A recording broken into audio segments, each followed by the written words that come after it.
incredible to have here Yadav and Ritura, right? They came from India all the way. We were impressed that you could come. Tell me just, what's your impression to be here at City of Ideas, here in Mexico?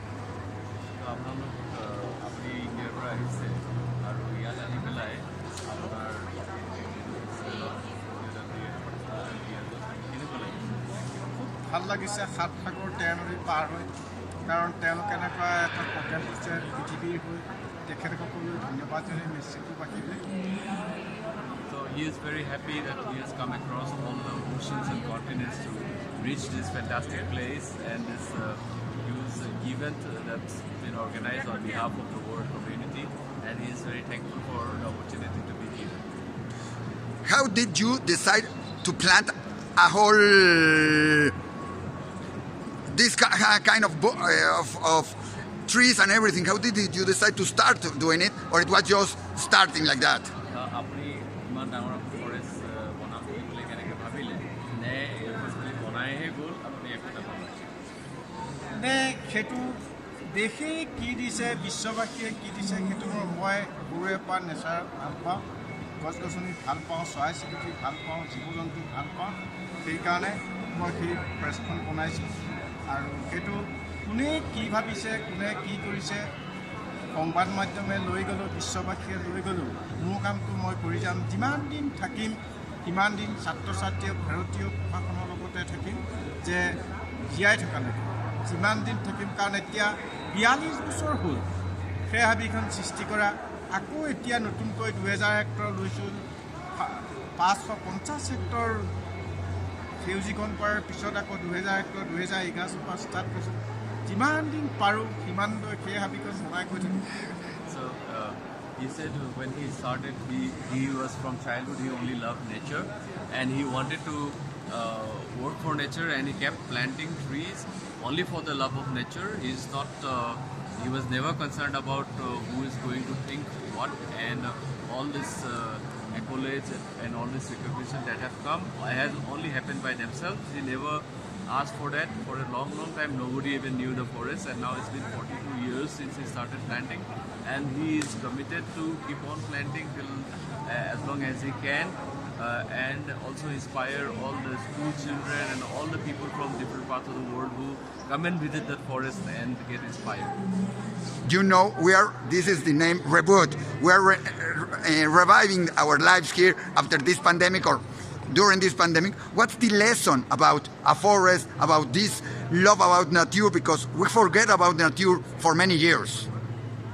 So, if we festival hoy yaar to ebar theme ase yaar apnar message ase the reboot mane keneke ei covid-19 hob jat keneke ami notunke dish notun asha loi pela ami agbaribo lagbo manav এটো বিষয়ে আপনি কিবা ক'ব নেকি সমগ্ৰ বিশ্ব এতিয়া COVID-19 শিকাই দিছে যিদিন এখন গছে কাপোৰ পিন্ধাবলৈ শিকাইছিল চৰাই আকাশত উৰিবলৈ শিকাইছিল সেইদিনলৈ সমগ্ৰ বিশ্বই প্ৰকৃতিক ডাক চাপে ব্যৱহাৰ কৰাৰ ফলত জলবায়ু পৰিৱৰ্তন হৈছে তাৰ ভিতৰত কোভিড-19 প্ৰকৃতিৰ ভাৰসাম্য কি কৰিছে মানুহে মানৱ সেইটোৱে মেইন কথা হৈছে এতিয়া প্ৰকৃতিৰ ভাৰসাম্য ৰক্ষা কৰিবলৈ হ'লে সমগ্ৰ বিশ্বই বছৰেকত 7 দিন লকডাউন কৰিব লাগে So he says that everything that humankind has learned is from nature, whether it's to dress up in clothes or to learn to fly.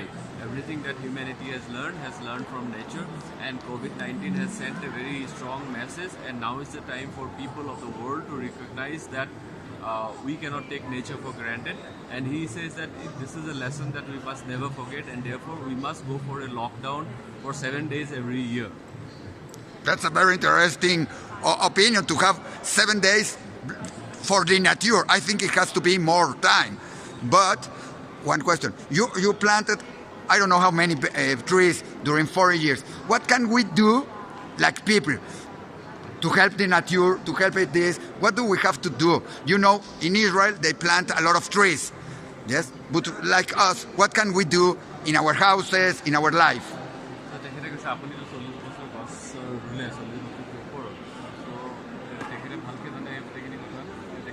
আমি সকলো ক'লে আমি সাধাৰণ মানুহে আমি কি কৰিব পাৰোঁ আৰু বহুত জেগাত বহুতে কষ্ট যেনেকৈ ইজৰাইলত কিন্তু সাধাৰণ মানুহ হিচাপে আমি প্ৰকৃতিৰ কাৰণে কি কৰিব পাৰোঁ সমগ্ৰ বিশ্বই যিবোৰ দেশত এতিয়া ফৰেষ্ট আছে সেই বস্তুবোৰ সংৰক্ষণ কৰিব পাৰে আৰু সৰু কালৰ পৰা স্কুলৰ ল'ৰা ছোৱালীবিলাক আমি বুঢ়াখালীকে এইটো মানুহে কটামত পাৰ কৰিলোঁ সৰু স্কুল কলেজৰ ল'ৰা ছোৱালীক সেইটো বিশ্বৰ যিমানবোৰ স্বীকৃতিপ্ৰাপ্ত ভাষা আছে ভাষাৰ মাধ্যমত শিক্ষা পাঠদান দি তেওঁলোকৰ মগজু বিকাশ কৰিবলৈ নিজৰ মাতৃভাষাত শিক্ষা দিব লাগে আৰু গছপুলি সৰুতে গছপুলি যেতিয়া LP স্কুলত নাম লগাব এজোপা গছ ৰুব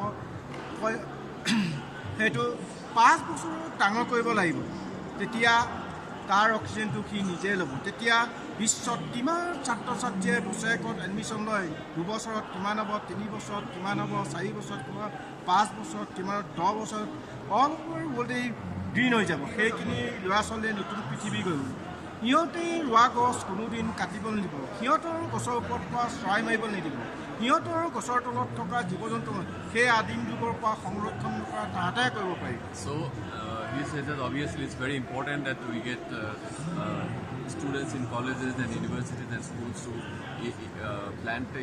plant trees and then practical knowledge of the environment is very important. So he says that every student at the time of admission should be given a sapling to plant and take care while they go through the college and or to the school.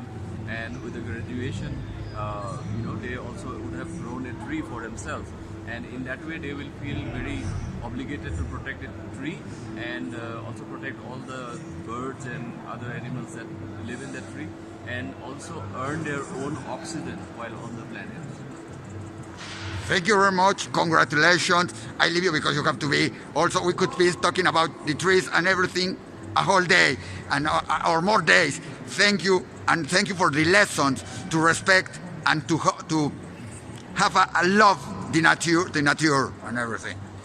ধন্যবাদ জনাইছে তেখেতে যে বহুতখিনি আপোনাৰ পৰা শিকিলে আৰু ক'বলৈ গছপুলিৰ কথা ক'বলৈ গ'লে প্ৰকৃতিৰ কথা ক'বলৈ গ'লে কেতিয়াও শেষ নহয় কিন্তু আপুনি সময় দিয়াৰ কাৰণে ধন্যবাদ জনাইছোঁ Thank you.